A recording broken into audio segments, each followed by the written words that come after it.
오늘 함께 나눌 말씀의 제목은 그 남편이 아내를 사랑할 때입니다. 사랑의 5가지 언어라고 하는 책이 있습니다. 사랑이면 다 사랑이지 무슨 사랑의 5가지 언어씩이나 또 따로 있나. 그런데 그게 아니라는 거예요. 사람마다 자기가 사랑이라고 느끼는 언어가 다 따로 있다는 겁니다. 그것을 이렇게 봤더니 누군가는 자신을 칭찬해 줄 때, 자신을 인정해 줄 때, 그때 사랑을 받는다라고 느끼는 사람이 있다는 거죠. 그러면 그분은 사랑해라는 말보다는 그분을 자꾸 칭찬하고 그분을 인정해 주고 그렇게 세워 줄 때 그분은 거기서 사랑을 느낀다. 또 누군가는 자신을 위해서 시간을 내어 주고 자기가 무슨 얘기를 하면 잘 들어주고 자기에게 집중해주고 관심을 가져줄 때 그것을 사랑으로 느끼는 사람이 또 있다는 겁니다. 또 누군가는 누군가로부터 이렇게 선물을 받잖아요. 선물을 받는 걸 좋아하시는 분이 있어요. 그래서 선물을 받을 때 내가 사랑받는다라고 느끼는 사람이 있다는 거죠. 그분에게는 사랑의 언어가 선물이기 때문에 그분에게는 선물을 통해서 사랑을 표현하면 된다는 겁니다. 또 누군가는 자기가 정말 힘들고 어려울 때 바로 자신을 돕기 위해서 물심양면으로 함께 해주는 거죠. 자신을 위해서 희생해주고 자신을 위해서 헌신해주고 자신을 위해서 봉사해주고 섬겨주고 이런 걸 또 사랑으로 느끼시는 분도 있다. 또 누군가는 스킨십으로 사랑을 느끼시는 분도 있다. 그래서 머리를 이렇게 쓰다듬어 준다든지 뭐 손을 이렇게 잡아준다든지 혹은 어깨에 손을 얹어준다든지 혹은 포옹을 해준다든지 이런 어떤 스킨십을 통해서 또 사랑을 확인하기를 원하는 또 사랑의 언어를 가진 사람도 있다. 그냥 사랑해라고 말한다고 사랑이 다 전달되는 게 아니라는 겁니다. 상대방에게 맞는 언어를 찾아서 그 언어에 맞게 사랑을 표현해 줘야 한다는 겁니다. 사람마다 자신이 사랑이라고 느끼는 언어가 다르기 때문에 특히 배우자의 같은 경우에는 내가 사랑이라고 느끼는 언어를 상대방에게 알려줘야 돼요. 나는 당신이 이렇게 해줄 때 나는 사랑이라고 느껴. 그러면 이제 배우자는 그 사람의 사랑의 언어를 가지고 사랑을 표현해 주는 것이죠. 자, 그렇다면 남편과 아내가 있는데 남편의 경우에는 사랑이라고 느끼는 언어가 뭘까? 남편의 사랑의 언어가 뭘까? 오늘 사도 바울은 남편의 사랑의 언어를 존경이라고 말합니다. 존경. 자, 오늘 본문 33절 말씀입니다. 읽어 보시죠. 시작. 그러나 너희도 각각 자기 아내 사랑하기를 자신같이 하고 아내도 자기 남편을 뭐해라? 존경해라. 아니, 아내는 사랑하라고 하고 남편은 존경해라라고 말합니다. 왜냐하면 남편의 사랑의 언어가 달라요. 남편은 아내가 간지럽게 사랑해라고 말한다고 사랑이라고 느끼지 않고 오히려 아내가 남편을 바라보면서 저는 당신을 존경해요 라고 하면 그걸 사랑의 언어로 받는다는 거예요. 남편의 취향을 존중하고 남편의 의견을 존중하고 남편의 취미를 존중하는 아내는 참 많습니다. 그런데 남편을 존경하는 아내도 많을까요? 이 존중과 존경은 달라요. 이 존중은 나와 생각이 달라도 세워줄 수가 있어요. 존중이니까요.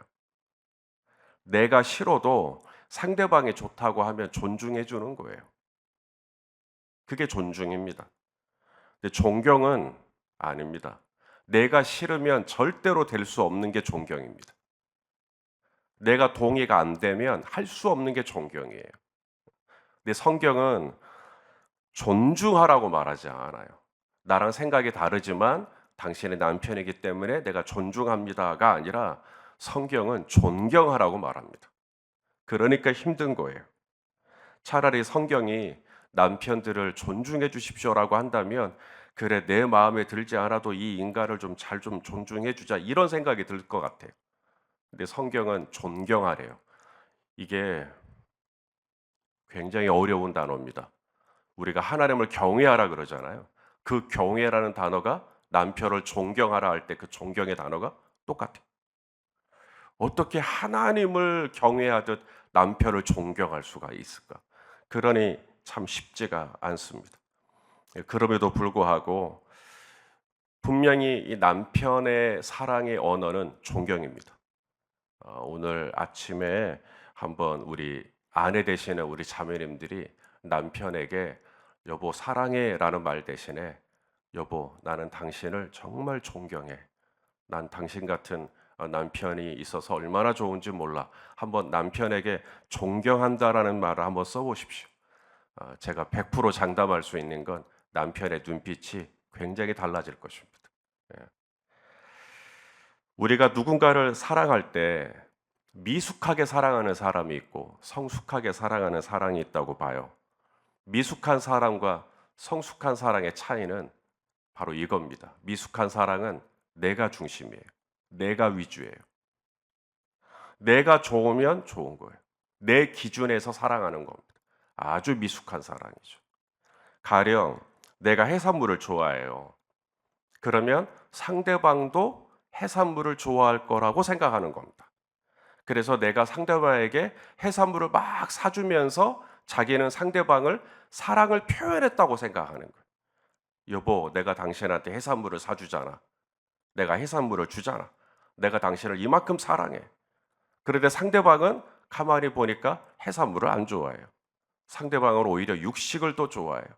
그런데 내가 좋아하는 방식으로 사랑을 표현하는 겁니다. 그러면 아내는 전혀 이게 사랑의 언어가 어긋나 있기 때문에 해산물을 먹긴 먹지만 남편이 해산물을 워낙에 좋아하니까 내가 같이 따라서 먹기는 먹지만 사랑받는 느낌은 전혀 들지 않을 수가 있다라는 거죠. 미숙한 사랑은 자기가 기준이 돼요. 내가 좋은 걸 상대방도 좋을 거라고 생각하고 내가 좋아하는 걸 해주고 이제는 상대방이 내 사랑을 느꼈을 거라고 판단하는 것이죠. 성숙한 사랑은 뭘까요, 그러면? 내 기준이 아니라 상대방입니다. 그리스도께서 교회를 사랑할 때 교회를 위하여 사랑하시죠. 자, 오늘 본문 25절 말씀입니다. 25절 말씀 읽어보시죠. 시작.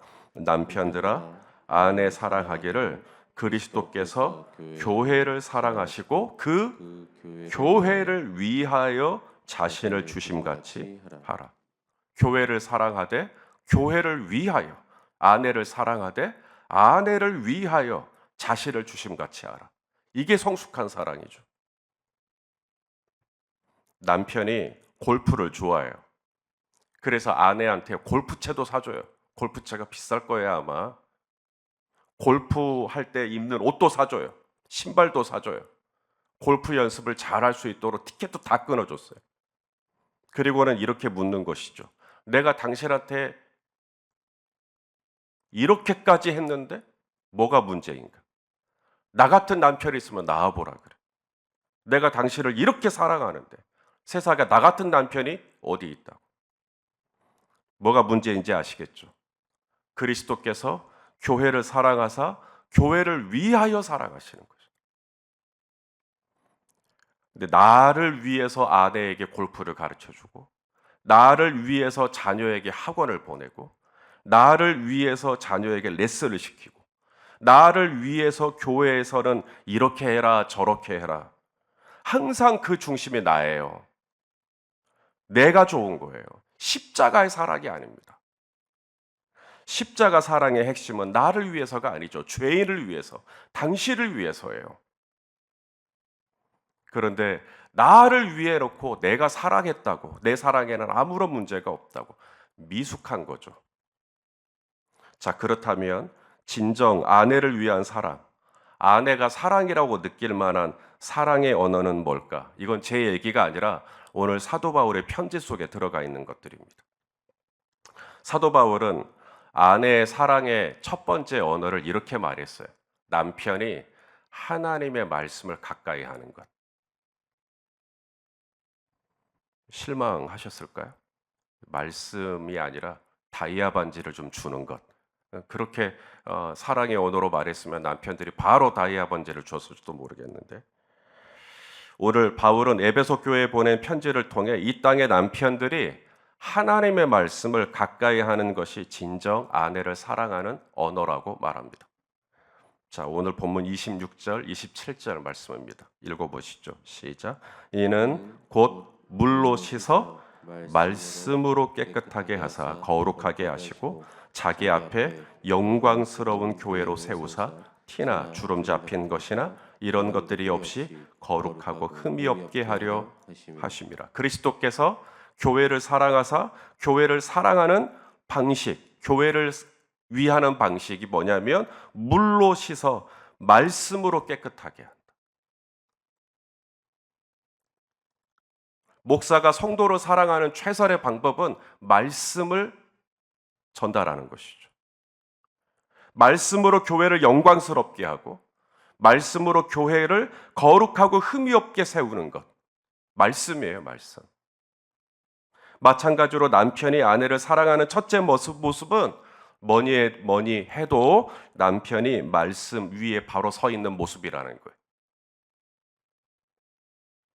모든 아내가 제 아내 같지는 않겠지만 저는 오늘 말씀을 준비하면서 참으로 옳다라고 제가 동의를 했어요. 왜냐하면 제가 분명히 믿는 건 제가 남편으로서 제가 말씀 위에 바르게 세워져 있으면 틀림없이 제 아내는 기뻐할 거예요. 제가 말씀을 늘 가까이 하고 제가 늘 말씀 앞에 제 자신을 돌아보고 말씀에 깨어서 말씀대로 살려고 몸부림을 치면 칠수록 아내는 저를 보고 답답하고 멍청하고 미련하다고 판단하는 게 아니라 오히려 반가워하고 기뻐하고 감사할 겁니다. 이곳에 계신 우리 자매님들은 어떠신지 모르겠습니다. 여러분들을 사랑하되 우리 자매님들을 사랑하되 남편이 하나님의 말씀과 아무 상관없이 살아가도 괜찮을까요? 우리 자매님들을 너무너무 사랑해요. 자매님들이 좋아하는 거 다 사줘요. 그리고 그런 뒤에서는 남편이 하나님의 말씀과 역해가며 살아도 괜찮으신지요? 그러므로 아내를 향한, 그리고 아내를 위한, 그리고 아내를 정말 기쁘게 해주기 위한 사랑의 첫 번째 언어는 다름 아닌 물로, 말씀으로 교회를 깨끗하게 함과 같이 말씀 위에 바로 서 있는 남편이 되는 것이 아내를 위한 첫 번째 사랑의 언어라는 겁니다. 이거 제 얘기 아닙니다. 그 다음 두 번째, 아내들이 사랑이라고 느끼는 언어가 있어요. 바로 아내를 아껴주는 겁니다. 내가 내 몸을 아끼듯 아내를 아껴주는 것이죠. 28절, 29절 말씀입니다. 읽어보시죠. 시작. 이와 같이 남편들도 자기 아내 사랑하기를 자기 자신과 같이 할지니 자기 아내를 사랑하는 자는 자기를 사랑하는 것이라. 누구든지 언제나 자기 육체를 미워하지 않고 오직 양육하여 보호하기를 그리스도께서 교회에게 함과 같이 하나니. 양육하여 보호하기를. 여기 양육이라는 말이 맛있는 음식을 먹는 걸 의미해요. 우리가 어디 가서 이게 몸에 참 좋아요. 그러면 먹어요, 안 먹어요? 먹죠. 내 몸을 아껴주기 위해서 내 몸이 보호가 필요해요. 그래서 내 몸을 위해서 좋다라는 것, 먹는 것, 마시는 것, 좋다라는 것 신경을 쓰듯이 아내도 신경 써주라는 겁니다.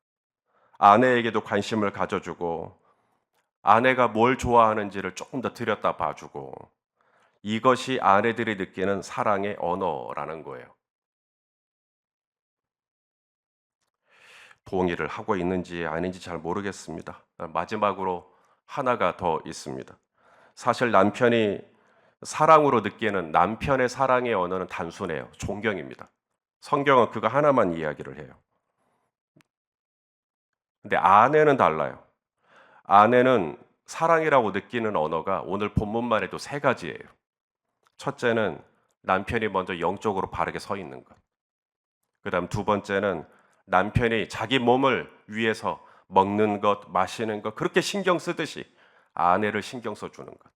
그 다음 마지막 세 번째가 뭐냐면 아내가 남편을 필요로 할 때 아내 옆에 있어 주는 것. 이것이 아내가 느끼는 사랑의 언어라고 말합니다. 자, 31절, 32절 말씀입니다. 같이 읽겠습니다. 시작. 그러므로 사람이 부모를 떠나 그의 아내와 합하여 그 둘이 한 육체가 될지니 이 비밀이 크도다. 나는 그리스도와 교회에 대하여 말하노라. 부모를 떠나 아내와 합한다. 프로스콜리오. 이 합한다. 이게 뭐냐면 아내 옆에 딱 붙어 있는 상태. 아내에게 딱 붙어 있는 상태. 근데 또 하나의 의미가 있어요. 이 프로스콜리오라는 이 단어는 아내에게 전적인 헌신을 하는 걸 말합니다. 아내가 필요로 할 때 멀리 가 있는 게 아니라 냅둬 버리는 것이 아니라 꼭 옆에 같이 있어 주는 것. 이것이 아내가 느끼는 사랑의 언어라는 거예요. 말씀을 준비하는 내내 저도 많이 찔렸음을 고백합니다. 요즘 제 아내가 몸이 이렇게 좋지 않아서 새벽에 많이 못 나오는데 제 아내가 오늘 설교를 듣는다면 저쪽 뒤에서 분명히 그랬을 것 같아요. 너나 잘하세요. 그래. 어제 본문에 술 취하지 말라. 이는 방탕한 것이니 성령의 충만함을 받으라 라고 말하죠. 성령으로 충만함을 받으라라고 말하면서 제일 마지막 절, 어제 본문 마지막 절이 뭐냐면 너희는 피차 복종해라. 그리스도로 경외함으로 피차 복종해라. 그러면서 곧바로 아내는 남편에게 복종해라. 그리고 남편은 아내를 사랑하되 그리스도께서 교회를 위하여 사랑한 것처럼 하라고 말씀합니다. 여러분 어떻게 아내가 남편을 존경할 수가 있으며 어떻게 남편이 아내를 그리스도께서 교회에게 하듯 할 수 있겠는가? 결론은 딱 하나예요. 성령 충만입니다. 남편이 성령으로 충만하고 아내가 성령으로 충만해야 그리스도를 경외함으로 우리가 피차 하나님의 뜻에 복종할 수가 있게 되는 거예요. 그러므로 오늘 이 하루도 성령으로 충만하셔서 내 방식, 내 위주, 내가 중심이 되는 그런 사랑이 아니라 정말 상대방을 위하고 상대방을 위해 줄 줄 아는 상대방이 사랑이라고 느끼는 언어로 응답해 줄 수 있는 그런 복된 하루가 될 수 있기를 예수님의 이름으로 축원합니다. 기도하시겠습니다. 사랑하는 아버지 하나님 감사합니다. 오늘 우리에게 아내로서 또 남편으로서 우리가 어떤 사랑의 언어를 가지고 있는지를 돌아보았습니다. 주여 아내에게 맞는 언어로 또 남편에게 맞는 언어로 우리가 서로 사랑을 표현해주고 또 사랑을 또 나타내는 또 그런 부부가 될 수 있도록 하나님 특별히 우리 열린배달교회 공동체 안에 있는 모든 가족, 모든 부부를 주님 축복하시고 아직 결혼을 하지 않았지만 또 이렇게 아내가 되기를 원하고 남편이 되기를 원하는 무사람들에게도 하나님 은혜 주시고 정말 주님이 기뻐하시는 아름답고 신실한 믿음의 가정들이 세워져 갈 수 있도록 주님 인도하여 주옵소서. 예수님의 이름으로 기도하옵나이다. 아멘.